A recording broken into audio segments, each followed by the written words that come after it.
Dawrpui Kohhran Hmeichhe Centenary kumzana Dawrpui Kohhran Hmeichhe kumzana nên lom me ka voin hi April ninga sang hi som hi pali nia lom na pui ber voin hi hian an mang Kohhran kum puin ruai nen voin hi hian lom ani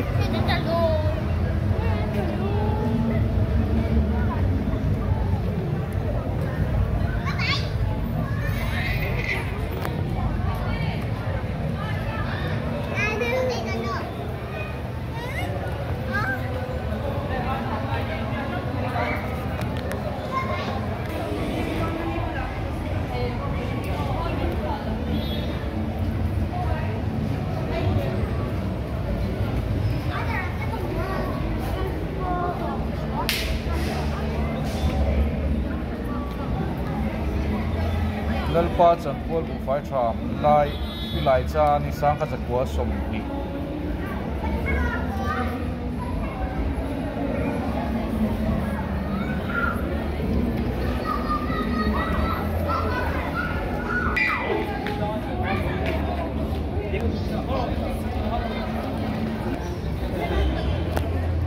hello ma hianin Centenary exhibition antia Kohhran Hmeichhe hruai tu hlui te an thomhnaw le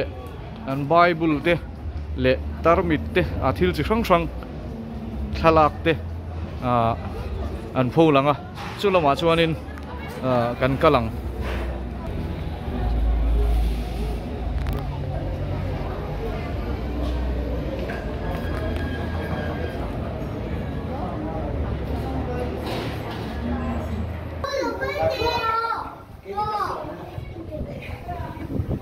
ping liani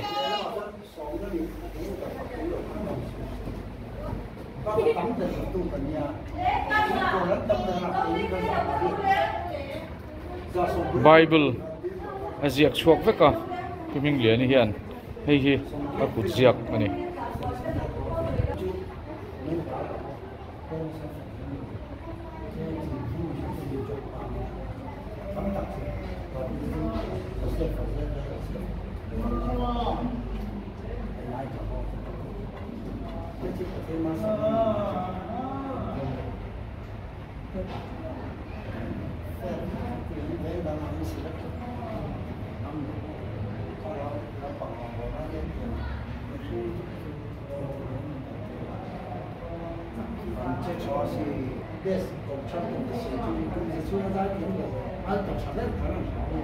pi thang dai lovi Reverend Dr. Dawrpui ani pi thang dai lovi hi pi thang pui hi upa ro hming thanga Dawrpui upa ani po boral to thang room and sons Zion Street upa ro hming thanga nupui ani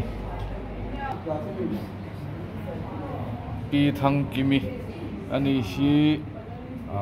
kan se dan tur chuan u Israel sang khuma fapa pro kai lian anu pui ani a hei akut ziak te pon lo da ani hi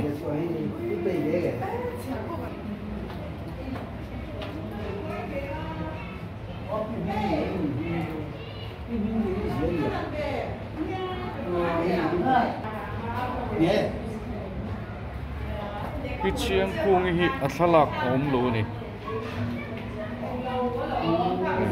a korte apuan ngote kher tele hi tarmit te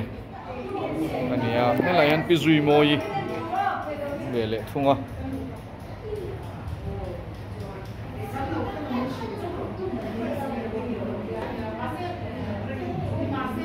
bibiak veli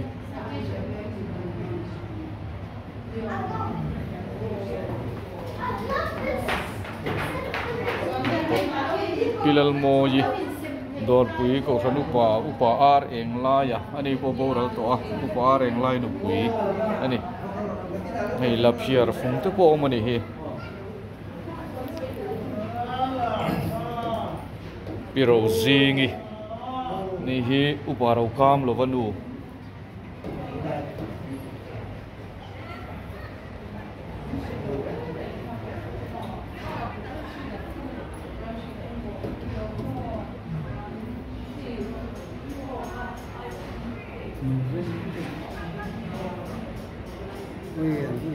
piro ziki ani hi puvil liana pui ani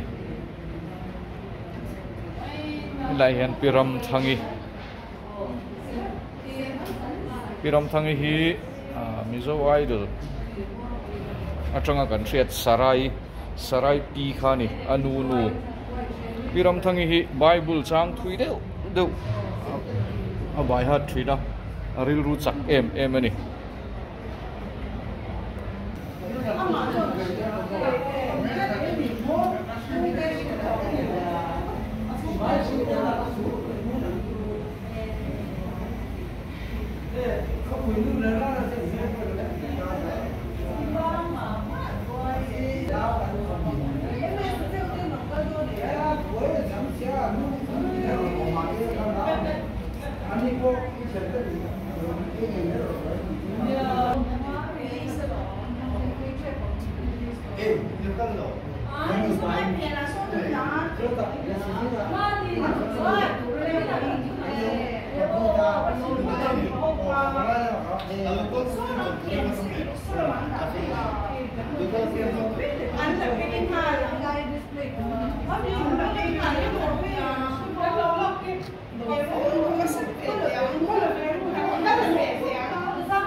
pinui hi pu buang thanga upa buang thanga no pui ani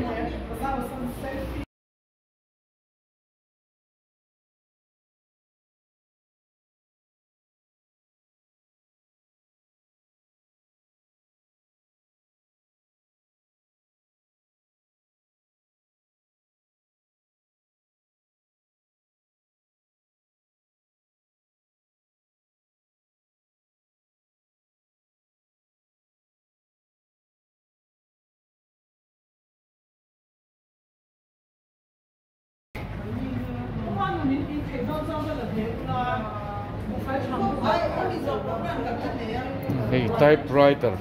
PSL chung pui typewriter ani hei hi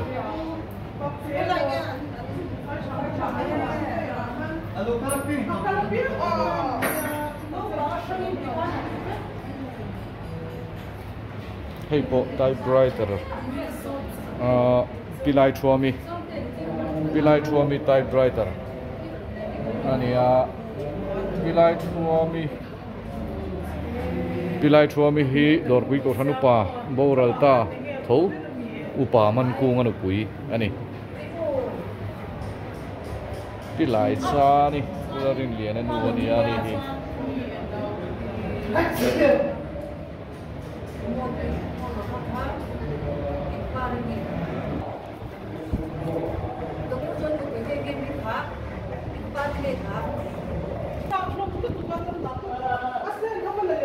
hi Dawrpui Kohhran Hmeichhe hruai tu hlui ho hruai tu lo ni to te kum sang khat zakwa somni pali atanga sang ni somni pali chunga Dawrpui Kohhran committee member lo ni to te le an tran hun chung rian ziak lang vek ani ta hian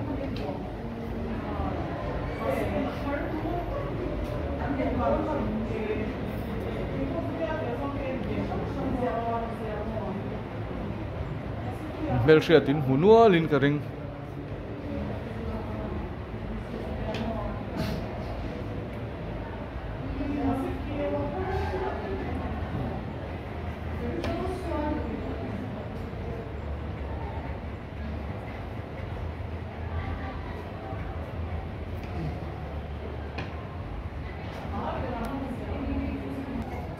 ye laman chaklam le thlang lama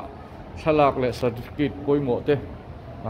Kohhran Hmeichhe sul nu thalak chi rang te hei le lama hianin tur a om bok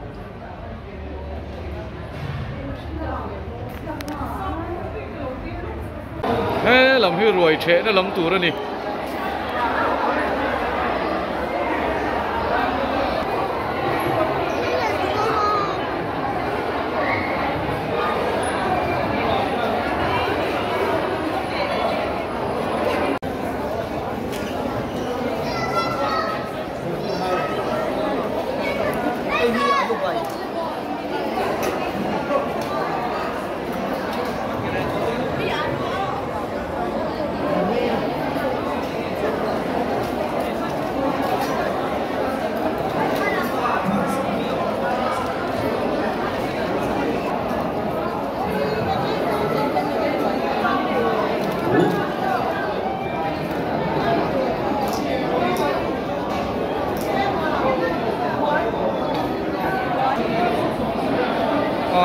pi mai te